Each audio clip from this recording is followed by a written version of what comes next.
All right. Hopefully this is working better this time.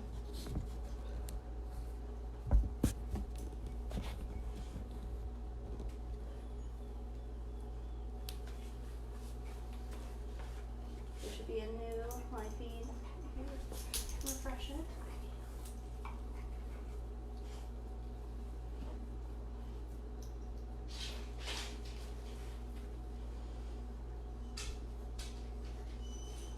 Hello? Okay, seems like it's working. Yeah.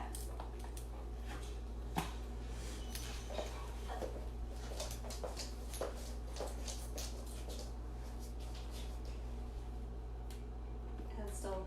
Yeah, it's still going. It's Okay. just very laggy on here. Okay. Will you try it on your phone? Oh, there I am. Rosie. Is it working on your phone? I don't know.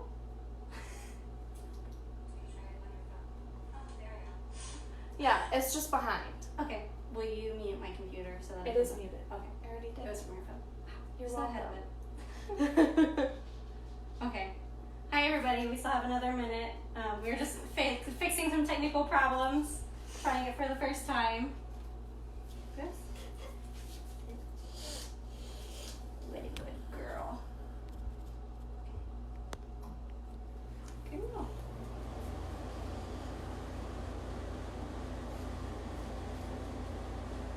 Alright, so it's 7 o'clock, so we're gonna get started. Hopefully everybody is able to get on and see and hear me everything.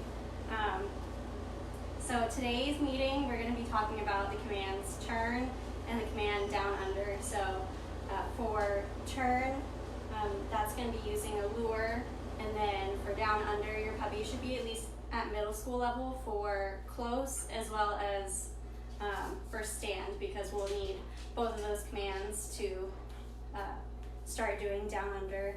Rose is right about the middle school level right now for close, so I might have to lure her into it, but we'll see how she does.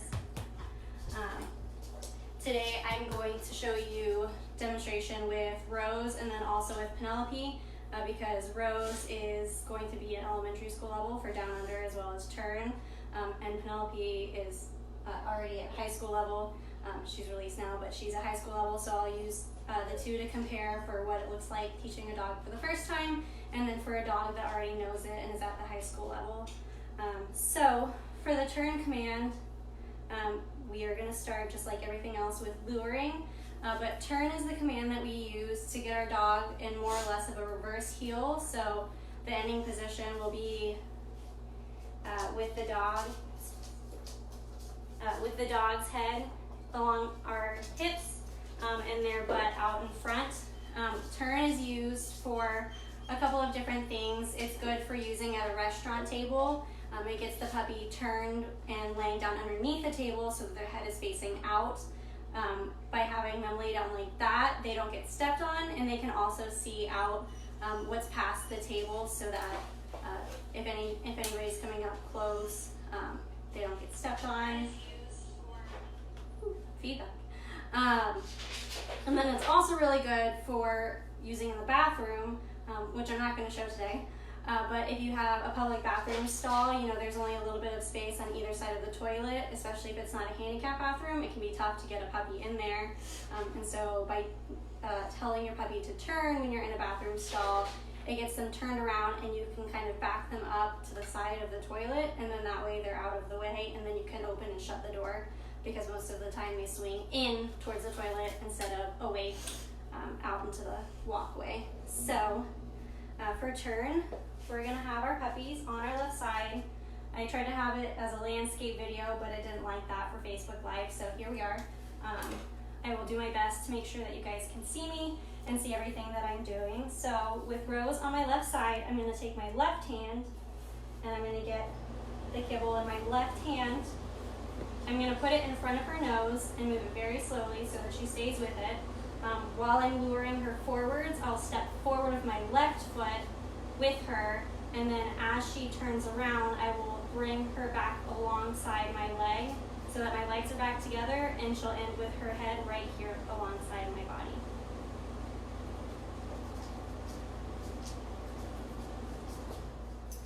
Good girl. Good job, Rick. Good girl. All right, so we're gonna try it again. This time I'm gonna step a little bit farther forward just because she didn't quite get the room to turn like she needed to.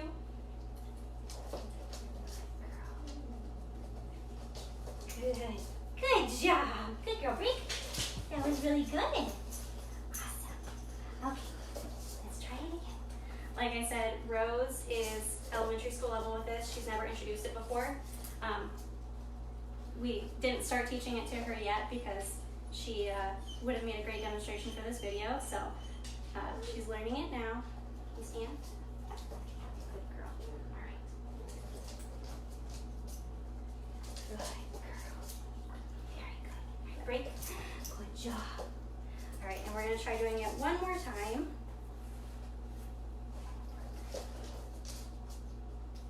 Got a little distracted. And you can take another step back if you need to get them lined up. Good girl. Break. All right. Belly's very good. Okay. All right, and so she's not quite ready to move on to the middle school level, but the middle school level you would move up to using the hand signal, which is just going out in front of you and mimicking the lure almost, and introducing the command. So I can show you. She might do it, she might not. Rose, turn. Yes. So she kind of did it. Like I said, she probably wasn't ready to be at the middle school level yet. So I'm gonna lure her and get her back. There you go, good girl. Deliver that treat back in the correct position. Let's try one more time and see if she can do it. Ready? Rose, turn. Yes, good girl. Rick, that was so good. You did it that time. Yay! And so, as you can see, I still stepped forward with my left foot that time just because it helps the puppy understand that you're moving forward, to get them moving forward and back to your side. Over time, through the middle school level, you would fade out that stepping forward and just using the hand signal with the command, until eventually all you need is either the hand signal or the verbal command turn, and the puppy is going to complete the task. So I'm going to go ahead and grab Penelope really fast and show you what it would look like once it's done, and you guys can go ahead and start practicing on your own.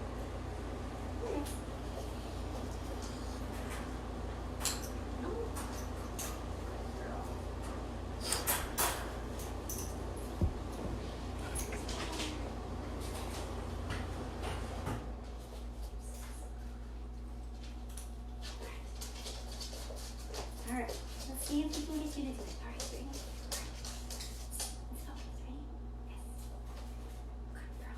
All right, so Penelope, I'm just going to give her the verbal command and no hand signal, no stepping forward because she's at the high school level. Stand.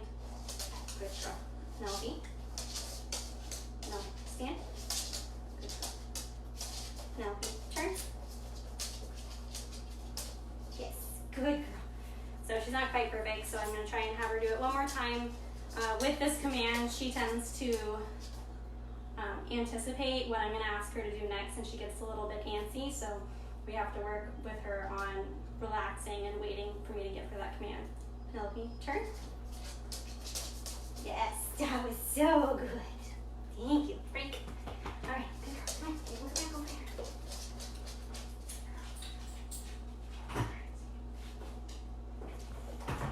All right, and now I'm gonna come over and check some of the comments, and I'm sure. I can read them. You want me to read them too? Sure, you can read the comments. What if directly after turn you want to go back to the heel position? If you want to go directly back to the heel position, if your puppy knows it, then you can ask them to go back to the heel position. But by giving them the break, that also gives them a mental break to shake, kind of shake off some of the energy of doing that for the first time or the second time, the first couple of times. And it gives them a chance to mentally have a break before you start asking them something else. Once they're probably at the high school level, you can start adding commands in order. And that's what I've had to do with Penelope, is when she started anticipating what I was going to ask next, is I would have her turn and then have her heel and then give her something else to do. Shh, ma'am. I would give her something else to do, because then she would start anticipating and wanting to go back and forth between things instead of listening to what I was telling her. And so for her, we've had to practice patience. But when you're just starting, I would definitely always give your puppy that break command so that they can have a second to recuperate and, you know, mentally think through what you just did and then get ready to do another rep. What if the dog wants to go into heel on their own without being instructed? How do you prevent that? So after you say break, you know, your puppy is free to get out of that position, and they can go around and, you know, walk around on your leash for a second. And then when you're ready to re-engage with your puppy, then you can give them a command. If they get back in that heel, that's totally fine. But if you're not asking them to heel, I would just, you know, not really acknowledge it and don't reward it because you haven't asked for anything until you know, ask them to start doing things again. So That's all I see right now. okay. Well, if there's any other questions, And Christy's on here answering some questions too. yeah. So hopefully Christy's grabbing the other questions. So I'm gonna grab Rose again, but first I'm gonna pull out the chair that we're gonna use for down under. So this is a good spot for it. Alright. And I'm actually gonna grab a blanket to put on the ground, because as Christy has said, non-slip surfaces are kind of important when you're teaching certain things. So I'm going to use this blood dry blanket as my non-slip surface for right now, just because we do have slippery floors and I want Rose to be able to do it on her own and not slide immediately down once I've asked her for a close. Is that good? Mm-hmm. Okay. Alright, step over here. Good girl.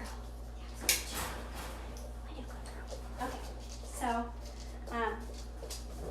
down under is used at a chair or bench when you want to get your puppy from up close into laying underneath the chair. Again, that gets them laying out of the way and they're not going to get stepped on, and by having their head in between your feet, you can feel where they are. Again, their butt stuck out of the way. This would be ideal for a bench or some other kind of chair that's outside, even on a bus.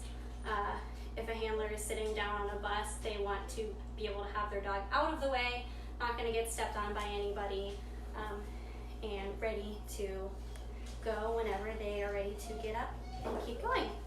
So for the down under command, the lead into it is going to be close, which is why you need your dog to be at least at middle school level. And it's really important, and I think we talked about this in some of the comments when Christy covered close at the last meeting.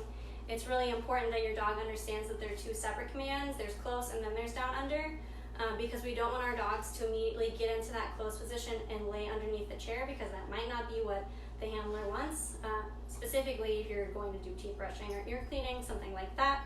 And then again, say you're a handler and you're on the bus, you only go one stop, so you might just ask the dog to be in a close position because, you know, it's going to be 1 minute before you ask the dog to stand again. And stand, the reason your dog needs to be at a middle school level for that command is that that is the command that we're going to be able to get out of the down under position. So it's important that our dog knows, or at least has a good basic understanding of both of those. So like I said, Rose is right around the start of middle school level for close. So we'll see how she does with it. Right now,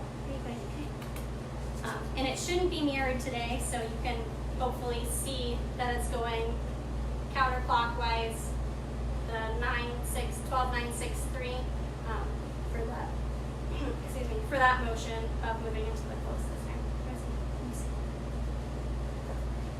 Rose close.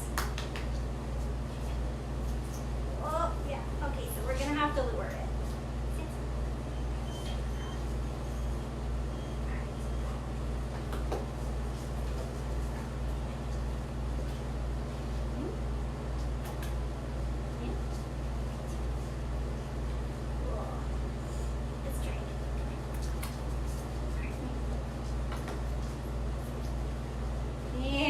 Go. Good job. Good. Alright, so Rose is in the close. I'm going to fix this blanket real fast so that it is underneath her feet and she's not sliding. Good job. So once you have your puppy in the close position, The elementary school level, just like every other elementary school level, is going to be with a lure. So you'll get one of your treats out of your treat pouch. Yes, you're very excited, I know. And you're going to take that and you're going to lure it by going from the nose, and as they start to lay down, tuck it underneath the chin towards the chest. That will encourage your puppy to both lay down and tuck themselves back underneath the chair. She said, I'm ready. Come on, let's go. I should have said sit there instead of let's go, sorry. So she's ready, so I'm gonna lure it down underneath her chin towards her chest. Wait for her to lay all the way down. Good girl, there you go. Good job, all right, stand. Stand. Good girl. No. Stand. Yay, good stand. Good job, all right, let's try this again. Sit. I'm going to go ahead and lure her again into the close. Yay, now you remember. Good job. All right. Good girl. All right, and then we're going to take the lure again to her nose, down towards her chest to encourage her to lay down and back. Good girl. Good job. Stand. Good job. That was so good. Yay. That was really good. Yep, so that's the elementary school level of that. I have a couple questions. Can I ask them? How old are puppies usually before they learn to turn and down under? That is a great question, and that's what I thought of earlier that I forgot and then couldn't remember. So turn is in our commands that are 6 to 9 months when you ideally should be teaching them. If your dog is a little bit younger, that's fine. If your dog is older, that's fine. Remember, every dog's an individual, so go based on what your dog is ready for. If you think that they are ready for turn before they get towards the 9 months, feel free to start it when they're closer to the 6 months. And then down under is a 9+ months command, and that's because it requires that solid understanding of stand as well as close. So we want our dogs to really know what those two are before we try to ask them to do something and combine both of them together. We don't want to confuse them at all, but again, every dog's an individual, so your dog might start learning it a little bit earlier, or they might start learning it a little bit later. And my puppy automatically lies down. How do I stop that? So if your puppy automatically lies down, one, make sure you have the non-slip surface, because I would pretty much bet money that if I hadn't put this down first, that Rose probably would have just immediately slid down, just because it's a little bit slippery, so it's going to be more comfortable for her to lay down. All right, Rose, stand. Good girl. All right, so let me see if you can remember. Here, Rose, close. Oh yes, that was so good. I knew you could do it. So if your puppy immediately goes to sit down, you can make sure that you're holding the treat up so that they're getting it while they're in the position, the sit position, and then they can't lay down and also get that treat at the same time. And then you can practice, when you're practicing close, just having them stay in that sit. You can put one hand down on their chest and kind of massage their chest, pet them a little bit. It'll help them stay up in that sit rather than sliding down into a down. And then you can just continue to give food reward as they stay in the sit, and then break. Good girl. And that's if you're just practicing the close to make sure that they don't lay down. But you can use break or stand to get them out of that as well. Mercy, close. Yes, that's so good. See, I knew you were at middle school level. You just had to remember. Yeah, that was so good.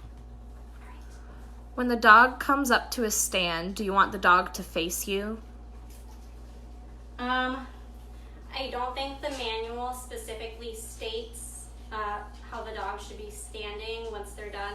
Let me actually switch out for Penelope really fast from Rose, just because she already knows the command at a high school level, and it'll be a little easier for you to see the whole thing put together. All right, Rose. Get on. Good job.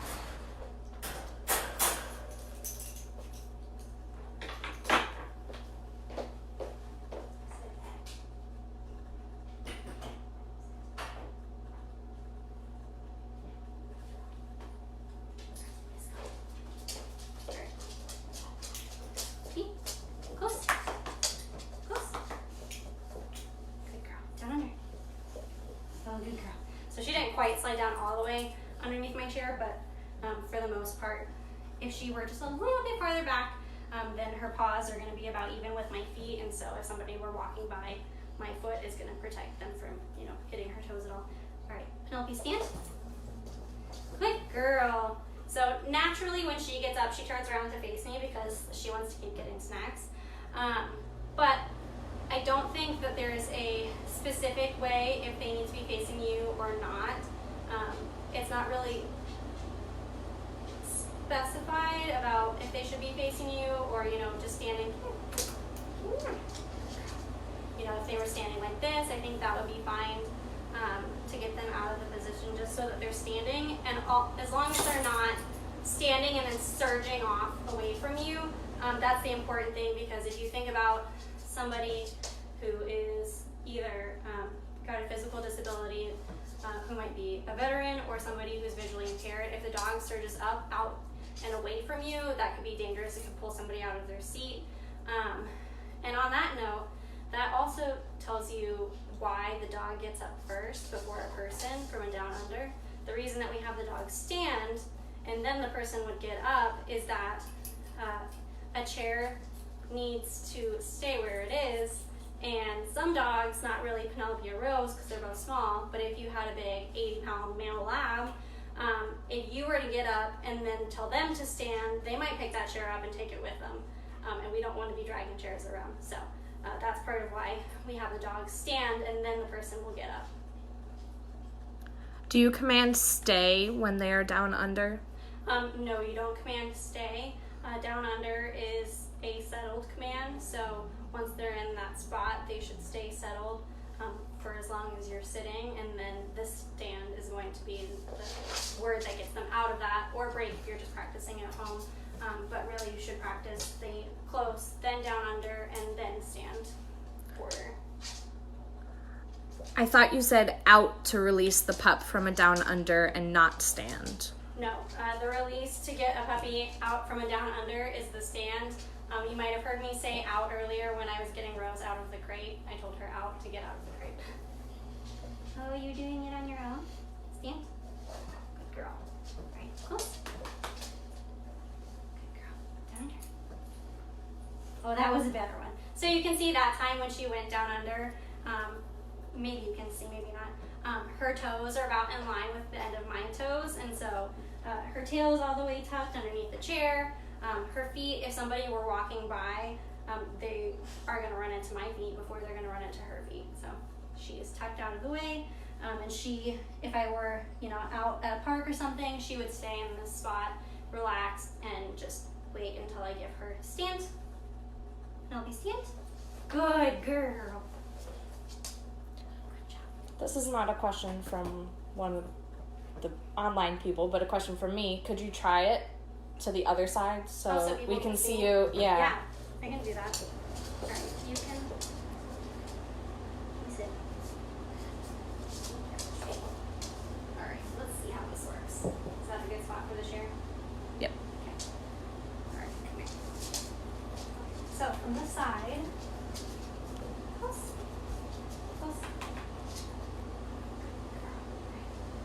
No. Close. Down under. Good job. So again, she's a little bit farther forward than I would like her to be. She slipped a little bit off the blanket. But so this way her tail is tucked. Her feet are all tucked.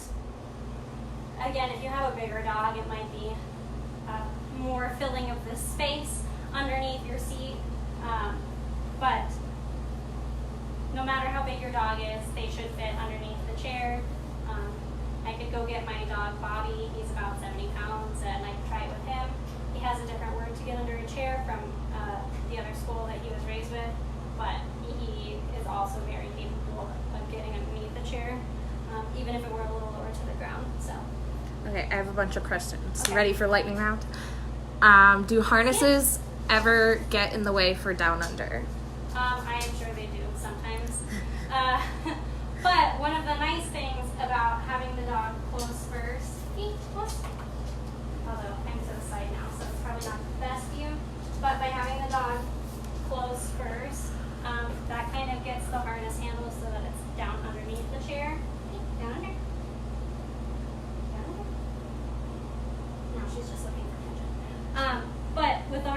already underneath the chair, the lip of the chair by the time that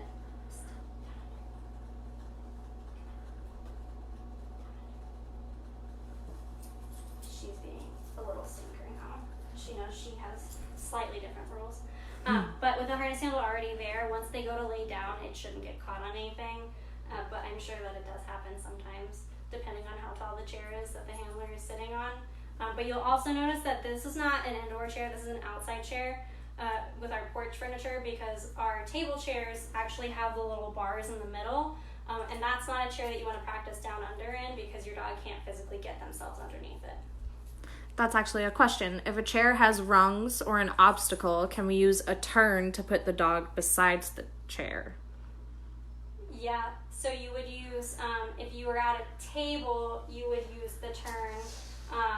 But if you were, I guess, at a park, it would probably be a bench and not a chair. But say you have a chair at a park and there's not a table for them to lay under, you probably wouldn't want them to lay facing backwards in a turn, just because, you know, you probably don't want them laying that way, because they're probably going to get themselves into some trouble, look for some stuff on the ground. But you could, using one of the challenges from the other day, you could put your dog into a heel and then a down next to the chair if you can't get them underneath it. So, see? Let's try that. Pete, heel. And I think I saw Christy answered this in the comments, but for anyone that maybe missed that, can you address the question about sitting in a booth? Is it the same? Sitting in a booth is not quite the same. It's a little bit difficult to get your dog. You can use a turn to get your dog into a booth rather than down under. I can try to simulate for you how that would look. Let's see.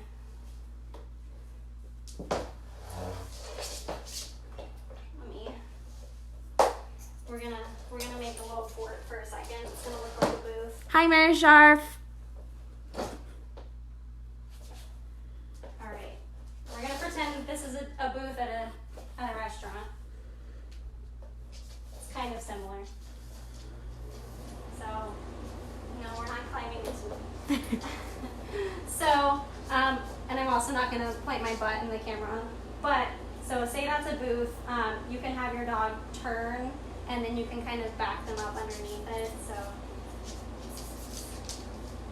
say this was a booth, and I had just asked her to turn, so she's that way. Again, I'm not gonna, like Christy says, good video etiquette, don't show your butt to the camera. So then you would be able to back your puppy up, and then ask for a down underneath the table. And then ideally, they would be underneath your legs. Okay. They'd be underneath your legs as much as possible. But by having them turn and then backing them up underneath the table, then you can sit down and have them here. And then they're still facing out towards the rest of the restaurant, and not underneath the table where there's probably a lot of scraps and crumbs and stuff for them to look at. What is the command, down or down under? The command is down under to get them under the seat from the closed position. I think it used to be called down and under, but it was shortened to down under at some point.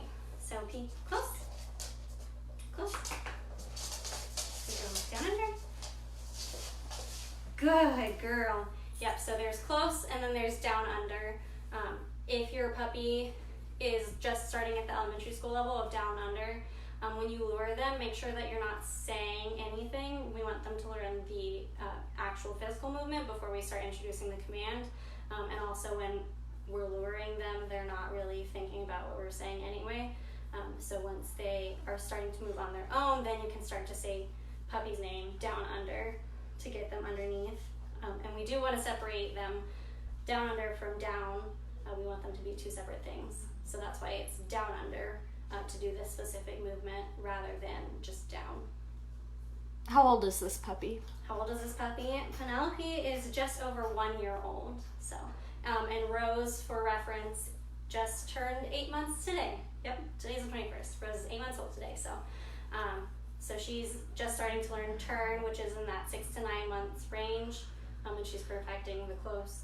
And then, like I said, the down under is the 9+ months, so she's maybe starting it a little bit early, especially since she's still got some work to do on the close command, but she did really good tonight. So the position that you just showed of a booth close to the chair and under your legs, could you do that if there's a chair with rungs instead of, having them do a turn and being alongside the chair? If they were under a table, yes. So say, again, for maybe the booth example. So say you have a booth and then you're the 5th person who has a chair at the end of the table. In that case, you would have your chair at the end of the table. Good girl. All right, so you have your chair at the end of the table, and then she's probably not going to do a turn while I'm sitting in the chair. I don't think she knows it that well, but so you're sitting in that chair at the end of the booth. So then you're gonna lure them or have them turn if they know it into that turn, and then have them lay down afterwards. So you would have them turn first and then have them down. Revisiting the position of the booth, are you using the down under or just a down and stay? It would just be a down, yeah. The down under is only used for a chair that you can have them first in the close, which is slightly different for me from the last school I raised for, but the down under is only after you have them in that close, sitting between your legs, then they down under. Anything else, you can use the turn and down to get them under a booth or another table.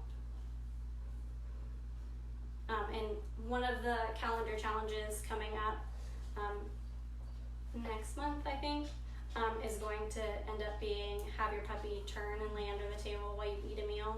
And if you noticed from last month or earlier this month, Christie's have your puppy down under while you eat a meal. She had Sally down under her chair, but she also could have had her in a turn and then down under the table. Those are all the questions I Those see are all right the now. questions? Yeah. All right, well, I think that about covers everything. Thank you for asking the questions and helping me remember the things that I forgot, because I knew that I forgot them. I just couldn't remember what they were to pull them out of my brain. And thank you, Alyssa, for being technical help and making sure everything is working today. No problem. So Christy and I will keep going through the questions as people have them. So happy practicing with your puppies. Did it stop? No, I was reading another question. If there is absolutely no room under a table with 4 people, for example, how would you position the pup at your heel position, tail out or head out? It would kind of depend on, I would say, probably where you are in the restaurant. If possible, it would be best if you could sit down and have your puppy turn and lay underneath the table first, and then other people can scoot themselves in towards the puppy without getting their feet or anything. But if you have, if you have a square table and each side has somebody at it, that would be kind of tough. Like I said, if you can get the puppy turned and laid under the table as best as you can, even if they're not completely underneath the table. Come here. She's watching a bug outside. Come here. Good girl. So if you were sitting at the table and you had your dog turn down. Girl. Theoretically, we are at a table and I'm at one of the sides of a square table. Her butt is mostly underneath the table, even though her whole body might not be, but that's going to keep her a little bit out of the way. So just use your best judgment based on what kind of table you've got. We don't want our puppies getting stepped on, because then we don't want to worry that they might be afraid later on or even injured if they get stepped on by somebody walking by. So. Bye, Facebook.